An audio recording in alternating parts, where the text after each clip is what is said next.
Hello, this is Awkward Senpai and welcome back. So we're going to go from this to this. With everything ready, let's start drawing the line art. Okay, so for fingers, you want to imagine a tubular or a cylindrical structure. Imagining it that way really helps you understand how the finger is supposed to curve and whatnot. So yeah, I find that it's really helpful to do it that way. For more intricate parts, instead of drawing long lines, I draw small ones and then connect them together later and then erase them out with the soft eraser and fill in the missing details. That gives a kind of a more how should I say, seamless transition between areas. I don't know if that's suited to you or not, but I like to use it that way. But for non-intricate details, you want to use long strokes because you get your work done faster, and if you do it quickly, your margin for error will be really low.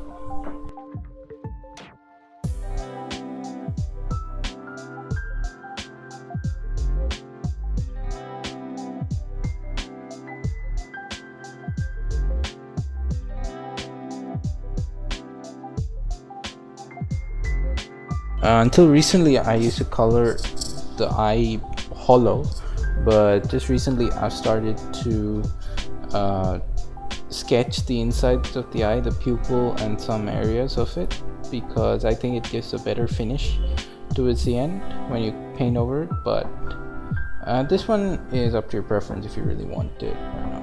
I like to draw a line on a different layer and to draw two lines actually, and just check the eyes in between to see if they're on the same plane, because if they're slightly off when you color it, it's going to look a bit strange. So yeah, it's good to check this from before. Another thing that I like to do is to shade the area slightly where two lines intersect. This creates a natural shadow effect and kind of gives that more whole manga type feeling to the drawing. You probably know what I'm talking about. Just that little extra shading can really make a difference when you're looking at the finished line art. Another thing that you should probably keep in mind is the lighting which you have planned. So you'd want to shade some of the areas in during the line art so that A, it looks good, and B, it serves as a nice marker for when you're coloring the sketch finally.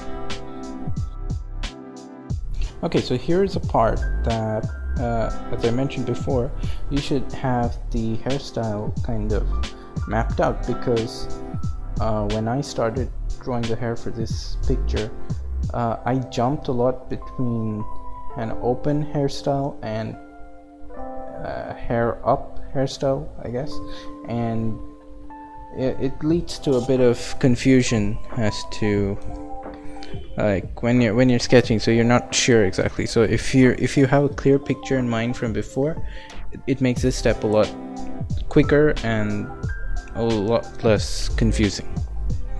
Another thing which I like to do when I'm drawing the hair, because it really helps to give depth to it, is to first, like I said before, you start shading in the areas where you think where lines will meet to add those natural shadows, and then you also try to I try to do this, like I don't draw each individual strand, but I try to kind of map the direction in which the hair is flowing, and put quite a few lines out, add some shadows, add some effects. It really looks good in the end. And as for the smaller parts, like here I'm doing the braids of this hairstyle and also the area on top of the left eye. I like to add a couple of dashes to kind of show that the hair is going in that direction, and that in the end that really adds a lot of depth, and it makes the hair look a bit more realistic at the end.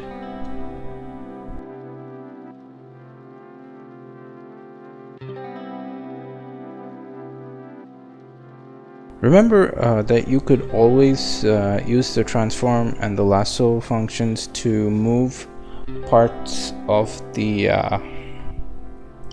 line art that you need to wherever you need it, but it's important to keep in mind that, at least for Medibang, it uses pixels rather than vectors. So the more you play around with it artificially, the more pixelated the lines you'll get, and you'll start losing quality. So you should keep that in mind. And if you feel that the line has lost too much of its integrity, then you can just convert that into a rough layer and then just redo the line. At the end of the day, it's important to get the picture correct, and it doesn't matter how much time you spend on it. It should look like what you envisioned it to be.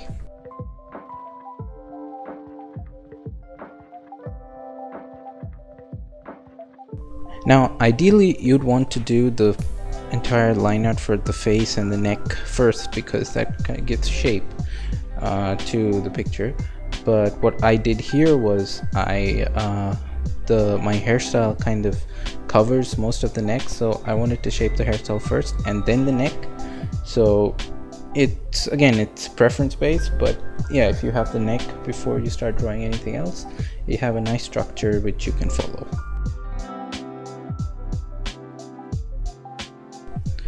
And as far as the hairstyle plan is concerned, you can see I really struggled a bit between two different hairstyles because I hadn't planned at the beginning what I actually wanted to be. So I had to spend some more time at the end to add the up section.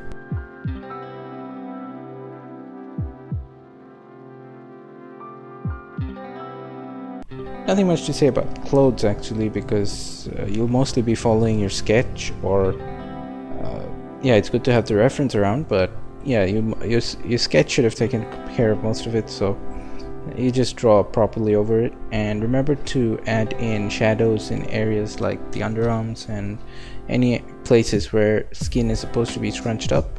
You want to add some of those shading shadows. It really enhances the image.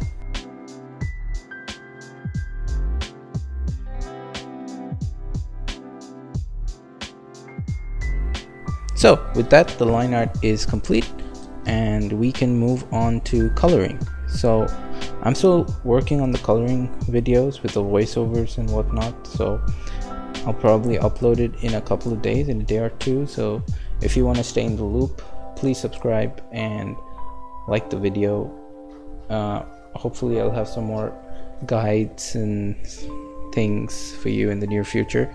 The coloring tutorial is coming up pretty soon. I'll do skin, hair, and a general overview later on. So yeah, thanks for watching, and if you have any suggestions or if you have any questions, please leave a comment, and I've left my social media links in the description below. Please go check them out. It'll really help me and my channel to grow, and hopefully meet some new people with the same kind of interests. So yeah, please, if you could. So thanks for watching. This was Awkward Senpai, and I'll see you in the next one. Bye bye.